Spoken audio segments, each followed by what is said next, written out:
We're going to take you through the equipment, how to rig up the European nymphing systems, and get a little advice from Vladi.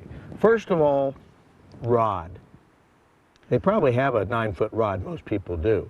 Yeah, mostly they use 9 foot, 9.6, 10 foot, you know, because some people, they like longer rods. As like me, I use 9, I use 10, you know.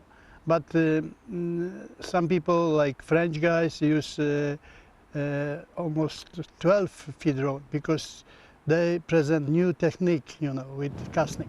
And we're going to learn some of that technique too. Line. You use a floating line, right? Yeah, always floating line.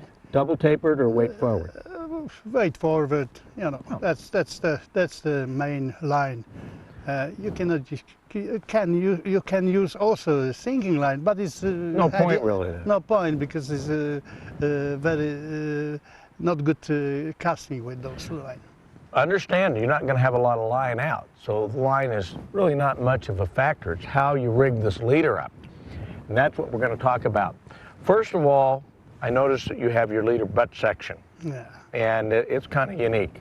Yes, maybe such this, because you know this I use like connector to the other leaders, you know, and then I going to use some kind of monofill, color monofill, because right there. Like me, old man, I must see a little bit better, not like before. So much of this technique has to do with all the senses, both visual, of course, right? Visual. Quite right. Then maybe what's in your mind. Of course. But one of the most important is feeling the fly line. Next, the whole leader. Now, what about length? About length, I use like from my hand to my neck here. That's about, I don't know, really. In about 3 feet. 3 feet, around 3 feet.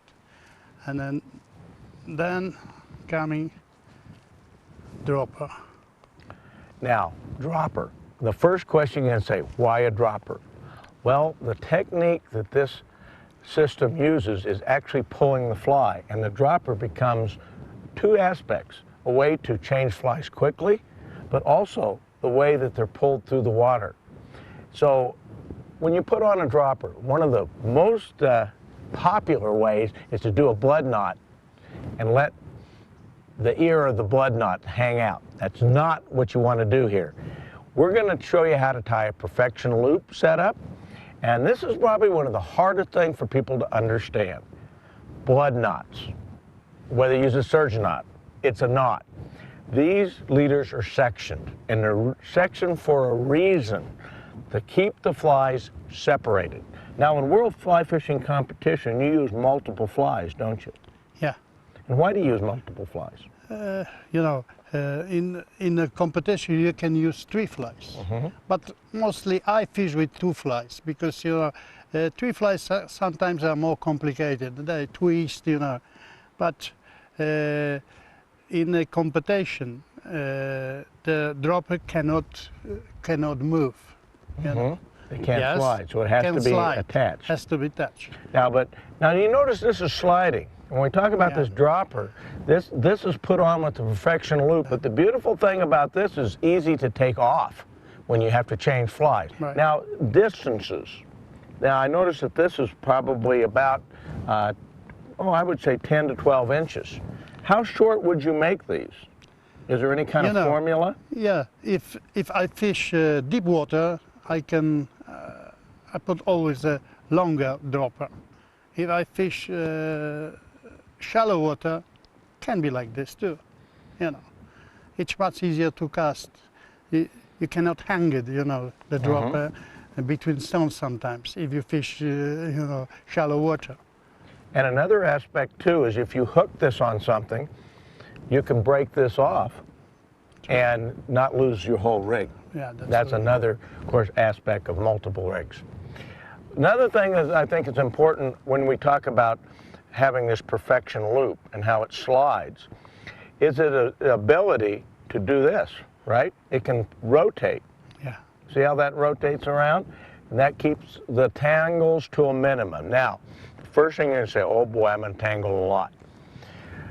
That's probably one of the drawbacks of the system. You are gonna tangle, but everybody who's fly fish knows that tangle's a part of fishing. All right, now, this is probably going to be the key element to this whole system. And I know that you know this English word, anchor. Anchor. What is it in Polish? Ciężarek. Whenever